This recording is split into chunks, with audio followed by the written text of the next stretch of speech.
Hello, I'd like to take you through a useful feature of futures, that is variant forecasts. These enable you to calculate extra information about a standard forecast. So, for example, such as, what is the potential? What would you be able to produce, the system be able to produce if you had one category of constraints on and another category off, and so on.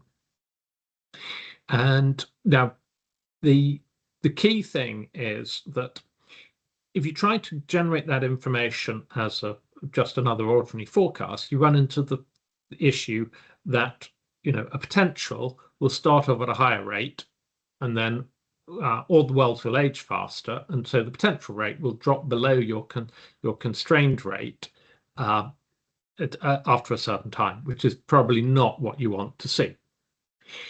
So let's go through the concepts and then look at it, how you implement it in future.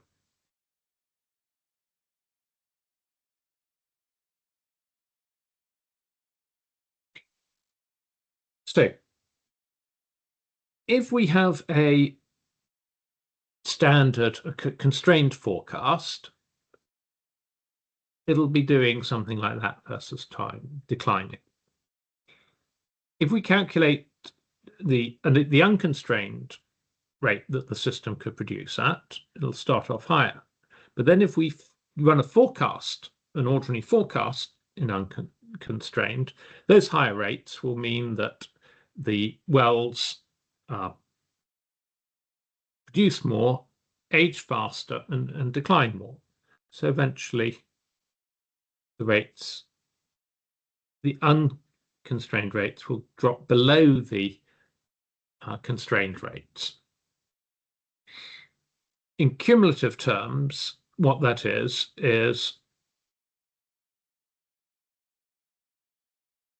your constrained forecast goes up and then sort of heads towards the limit. Your unconstrained forecast starts at a faster rate, but then it's only ever going to produce the same old technical ultimate recovery, so it heads towards the thing. So it means the slope of it becomes less than the slope of the constraint. Now, but what we actually might want for our constraint calculation is something that does like this, that for each moment in time tells us, if we're at that point on the constraint, this is what our unconstrained could be. And that's exactly what a variant forecast enables you to do. So moving on to a futures model.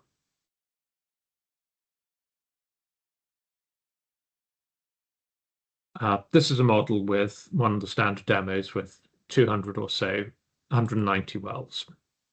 So we've got our constrained forecast and then our unconstrained as a standard forecast. And you can see that the unconstrained drops below the constrained because of this phenomenon I was just talking about, because at the higher rates the wells age more, and so they're older and eventually become a low rate.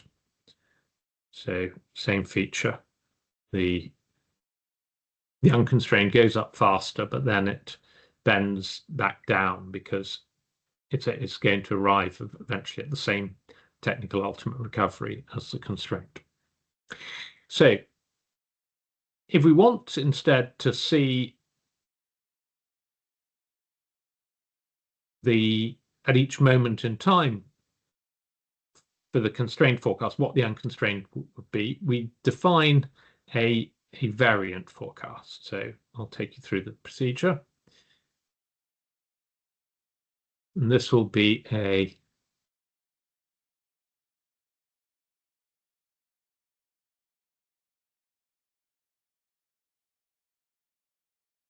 I'm calling it variant, but it can be called whatever you like. That's just for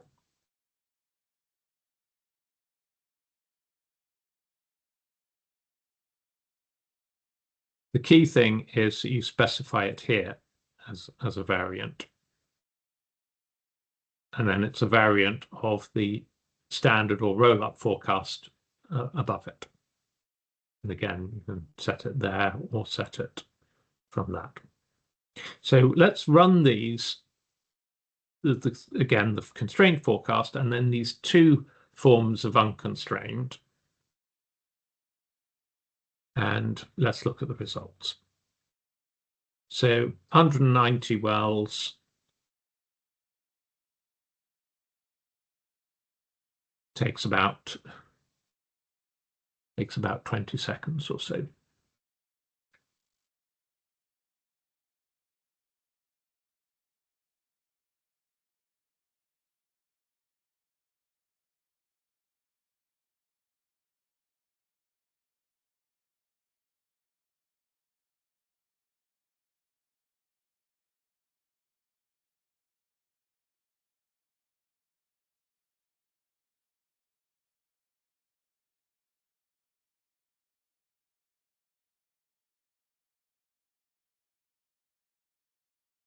And we'll see here, again, we've got our constrained, we've got the previous standard unconstrained forecast, where it's a standalone forecast, and where the wells decline faster. And then we've got this variant, where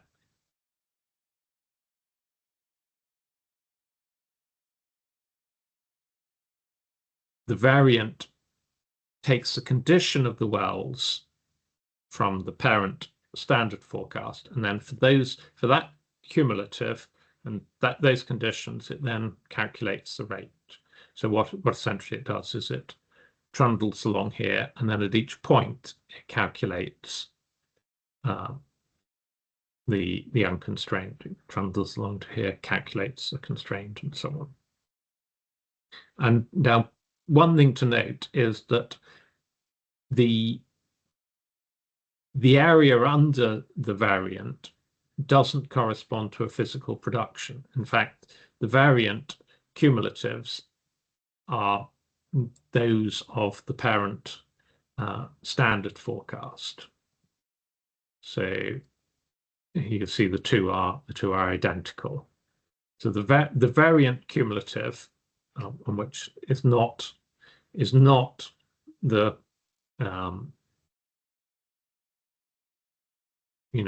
the sum of all the rates, because we know the idea of variant is this is something we're never actually going to do. It's extra information. If we did our constrained fork thing, then this is information about the state of the system, going when you are producing in the constrained mode.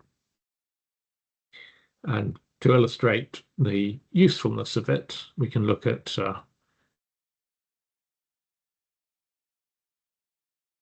what it tells us about the amount of spare gas capacity, which can be useful information if you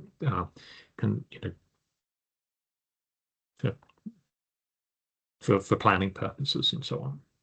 So that's variant forecast, and they're particularly useful for shorter term forecasting and operational matters when you want to have additional information. And as I said, they're controlled in the forecast dialog. Okay. Well, thank you for your time.